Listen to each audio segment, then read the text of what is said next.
அந்த பெண்ணு மறைஞ்சிருக்கணும். பார்க்க வேண்டிய பார்த்துக்கிட்டு கொடுக்க வேண்டிய சுகத்தை புருஷன் கொடுத்துட்டு தான் இருக்கான். இங்க ஒன்றுமே கிடைக்காம எங்க பெண்கள் மடிஞ்சு போகல, ஹலாலா கிடைச்சிட்டு, ஹலால அனுபவிச்சுட்டு இருக்கிறான்.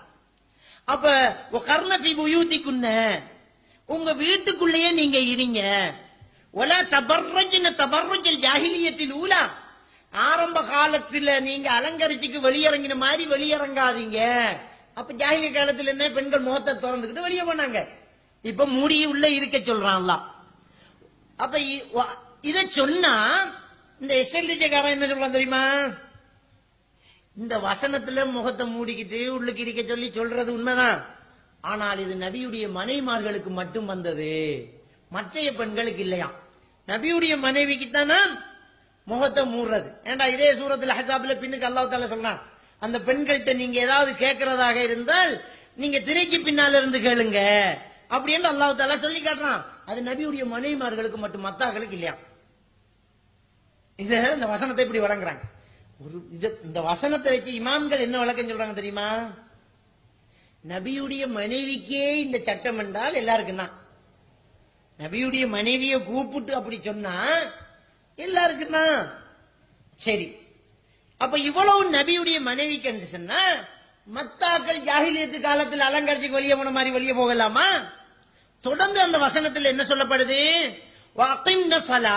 தொழுகையை நிலைநாட்டுங்கன்னு சொல்றான் அல்லாஹ். அப்ப அது நபியுடைய மனைவிக்கு மட்டுமா, மத்தாக்கள் சொல்ல தேவையில்லையா? ஜக்காத்தை கொடுங்கிறான் அல்லாஹ். அப்ப நபியுடைய மனைவிமார் மட்டும்தான் ஜக்காத்து கொடுக்கணுமா? அல்லாஹ் ரசூலஹு, அல்லாஹ்வும் அல்லாஹ்வுடைய தூதருக்கும் கட்டுப்பாடுங்க. அது நபியுடைய மனைவிமார் மட்டும்தான் செய்யணுமா? என்ன சொல்றீங்க நீங்க? அல்லாஹ் அழகா குர்ஆன்ல நபியுடைய மனைவிமார்களே அப்படி என்று சொல்லி கூப்பிட்டு, நீங்க மத்த பெண்கள் மாதிரி இல்லம்மா, நீங்க இன்னும் பேணுதலா இருக்கணும் அல்லாஹ் தஆலா சொல்றான். அப்ப நபியுடைய மனைவிமார்களுக்கும் களங்கம் பெறக்கூடாதுன்னு சொன்னா மத்த புள்ளியல் செய்யலாம் அர்த்தமா? நான் கேட்கிறேன், பசு புல் தின்னும் அப்படின்னா வக்கீல் திங்காதுன்னு அர்த்தமா? நோன்பு காலங்களில் நீங்கள் நோன்பு பிடித்தால் ஊத்த பேச்சு பேச வேணாம் ரசூலுல்லாஹ் சொல்றாங்க. அப்ப நோன்பு இல்லாத காலத்துல திட்டலாமா, பேசலாமா, நல்லா வலிசல் காய்க்கலாமா? என்ன விளங்குறீங்க, என்ன விளங்குறீங்க?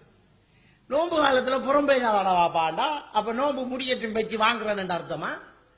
இந்த நோன்பு காலத்துல இன்னும் கொஞ்சம் கவனமா இரு என்ற அர்த்தம். நபியுடைய மனைமாருக்கு இதை சொல்றால் மத்தாக்கள் அந்த நபியுடைய மனைமாருக்கே இந்த சட்டம், நாம எப்படி எல்லாம் நம்மளை கேள்வி கேட்பான்னு நீங்களும் தான் அர்த்தம். அதுக்கு அந்த வசனத்தின் தொடரே அழகா சொல்லுது. என்ன? தொழுகையை நிலைநாட்டுங்கிறான்ல. அப்ப மத்தாக்கள் தொழுகையை நிலைநாட்டுற இல்லையா? ஜக்காத்தை கொடுங்கிறான்ல. அப்ப மத்தாக்கள் ஜக்காத்து கொடுக்கற இல்லையா? ஜாஹிலியத்து காலத்தை போல வெளியே வரலாம்ங்கிறான். மத்த பெண்கள் வெளியில வந்துடலாமா? அப்ப இந்த எஸ்எல்டிஜேக்காரன் இதை வச்சு நபிக்கு மட்டும்தான் அப்படி என்று சொல்றது ஒரு அபத்தமான ஒரு விஷயம்.